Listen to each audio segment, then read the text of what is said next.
the dismantling of the government agencies seeking to return money to Americans who are defrauded by the big banks. Can you maybe muster up enough energy to give a speech about that? House Minority Leader Hakeem Jeffries. God, the Democrats are so pathetic. They're so pathetic because if you don't agree with what the Trump administration is up to, if you don't identify as a Republican, if you didn't want to vote for Donald Trump, what other option do you have?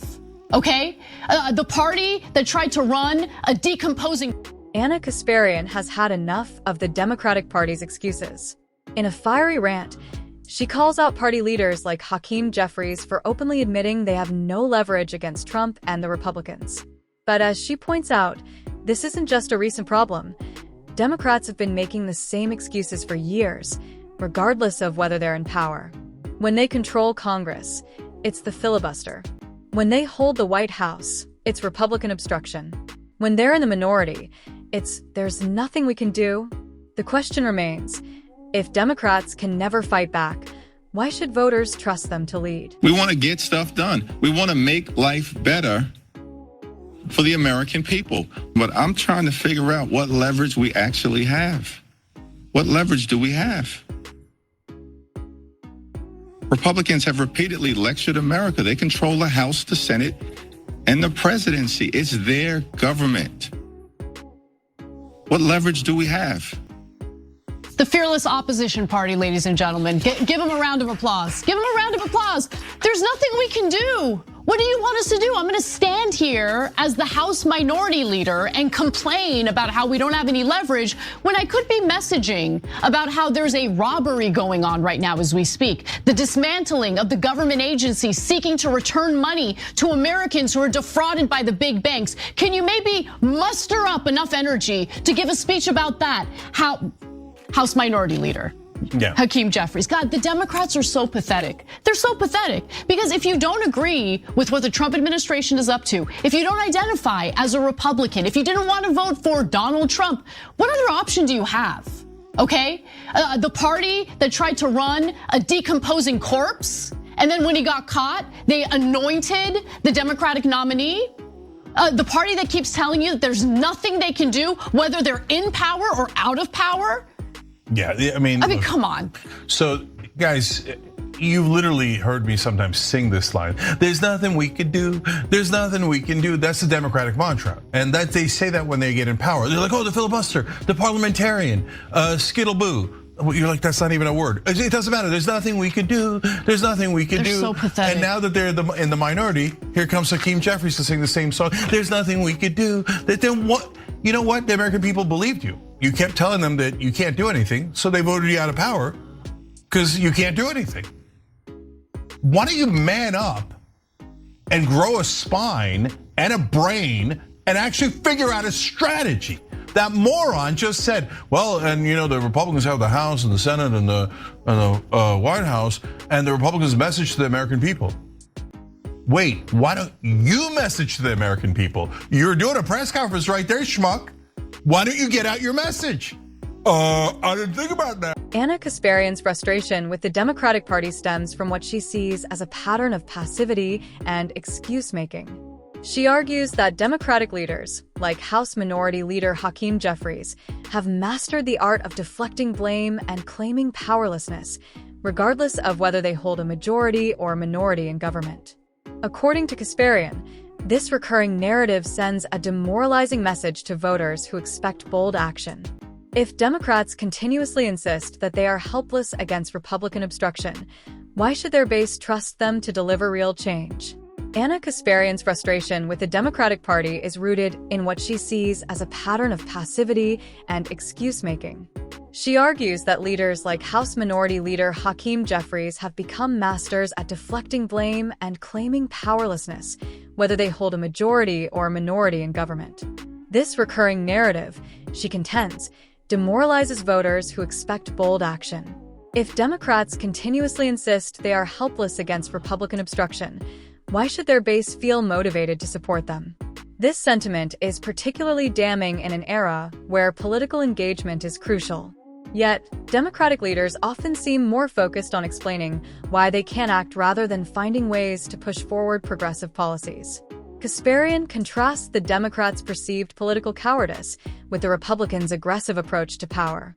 Even when out of office, Republicans flood the media with their messaging, hold hearings, and manufacture scandals that dominate the national conversation. The GOP understands that influence isn't just about holding formal power, it's about maintaining a constant presence in political discourse. Meanwhile, Democrats tend to retreat when they are in the minority, allowing Republicans to dictate the terms of debate. This stark difference in political strategy leaves progressives like Kasparian exasperated. If Republicans can drive their agenda forward even when they're out of power, why do Democrats so often act as if their hands are tied? I need you to understand, these Democratic leadership, mainstream media told you your whole life about how they're amazing people. They literally said when we were criticizing Barack Obama from the left, you don't understand, he's doing four-dimensional chess.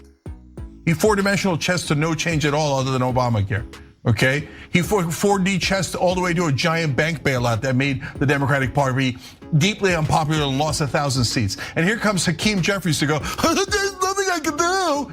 They're dumb. They're right, and they're incompetent. Incompetent, feckless. Total losers. Yep, 100%. This is it. This is the opposition party. So look, his explanation for why Democrats can't deliver for Americans right now is that Republicans just never let them get anything done. Right? That's the role of your opposition party, Hakeem Jeffries. But isn't it amazing that when Republicans want something, they usually find a way to get what they want? Anyway, he doubled down later in the same press conference. Let's hear what the House Minority Leader has to say. We've made clear from the beginning, there's a season to govern and a season to campaign. We are in the governing season. And so we're ready to work together on any issue. But I'm also confused about the leverage that we allegedly have in the face of such an overwhelming mandate that was given to Republicans by the... Listen, no one is stupid enough to think that Democrats have a modicum of power right now. They don't. They have no power right now. We all understand that.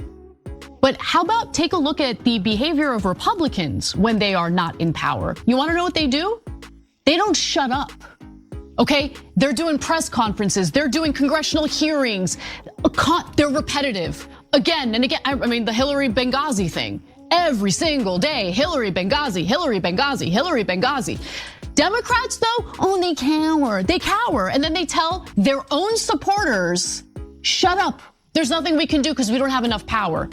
And then what they'll say is, we need to have control of Congress. And then everyone will get out the vote, they'll organize, they'll canvass, they'll fight real hard to ensure Democrats have the majority in Congress in both the lower chamber, Senate, and guess what they do with that power? Nothing. That's what Biden had. And then it was excuse after excuse after excuse for why they can't get their own agenda accomplished, even when they had control of the executive branch and they had control of Congress. But don't worry, Progressive promises, reinforcing the cycle of disappointment. Kasparian argues that while Biden campaigned on transformative policies like student debt relief, healthcare expansion, and bold climate action, his administration has consistently fallen short, often citing Republican obstruction or institutional constraints as excuses. She points to Obama's tenure as a prime example of how Democratic leaders overpromise and underdeliver. Despite being praised as a strategic genius playing four-dimensional chess, his administration ultimately prioritized bailing out banks over helping working-class Americans. This, she contends, left behind a sense of economic frustration that contributed to Trump's rise. Biden's presidency, she argues, followed a similar trajectory. Even with initial Democratic control of both chambers of Congress, key progressive policies were either watered down or abandoned. Rather than aggressively using their power to enact change, Democratic leaders often retreat behind procedural roadblocks, further alienating their base. For Kasparian, this pattern is not just about individual administrations, but reflects a broader issue within the Democratic Party, one that leaves voters questioning whether the party is truly committed to fighting for the people it claims to represent. Kasparian's critique highlights a fundamental issue within the Democratic Party: the endless excuses. Whether it's the filibuster, the parliamentarian, or other procedural obstacles, These justifications only reinforce the perception that the party lacks the will to fight for its base. This repeated cycle of disappointment makes it increasingly difficult for voters to trust that Democrats will ever deliver meaningful change. Another key theme in Kasparian's argument is her rejection of mainstream media's tendency to leonize Democratic leaders.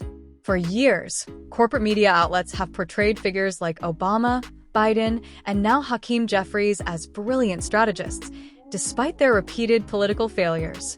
This disconnect between media narratives and political reality fuels skepticism among independent commentators and progressive voters. Kasparian sees through the glossy coverage and recognizes that Democratic leaders are not engaged in some masterful long-term strategy or secretly outmaneuvering their opponents.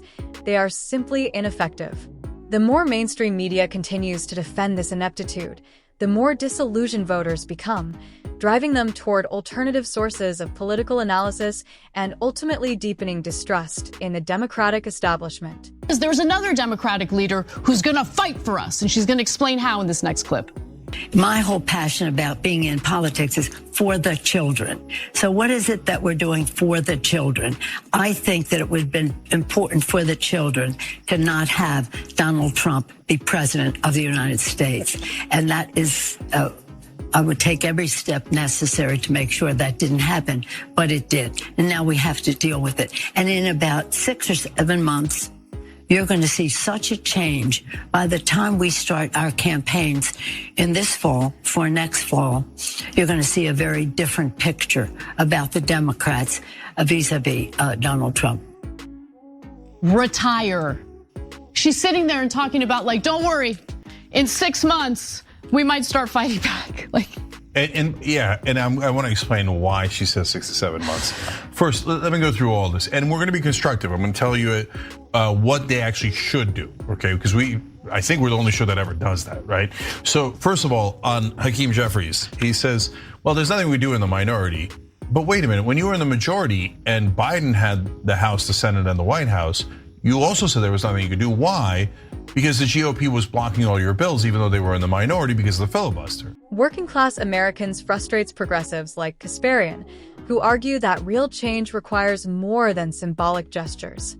While acknowledging the importance of diversity and inclusion, she criticizes the Democratic Party's over-reliance on these symbolic victories at the expense of substantive policy changes. Kasparian highlights how Democrats frequently celebrate gestures such as appointing LGBTQ+ generals or raising pride flags at the White House, while neglecting critical issues like economic justice, workers' rights, and systemic inequalities. She contends that this focus on performative wokeness allows Democratic leaders to claim moral high ground without delivering material benefits to the people they claim to represent. For progressives, this approach rings hollow.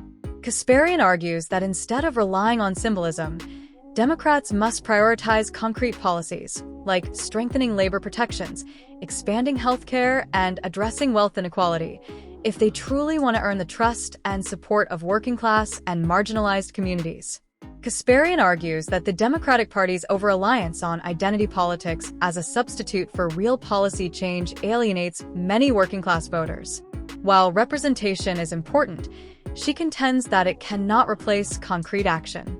Instead of using identity politics as a shield for their inaction, Democrats need to start delivering real results for the people they claim to represent. She contrasts this with the Republican Party's mastery of political messaging. GOP leaders like Mitch McConnell and Donald Trump have kept their base engaged through relentless media appearances, aggressive congressional investigations, and well-coordinated messaging efforts. Even when out of power, Republicans dominate the political discourse, hammering issues like inflation, crime, and border security into voters' minds. Meanwhile, Democrats often struggle to communicate their own achievements or effectively defend against Republican attacks. Kasparian sees this as a major strategic failure if Democrats cannot articulate a compelling vision.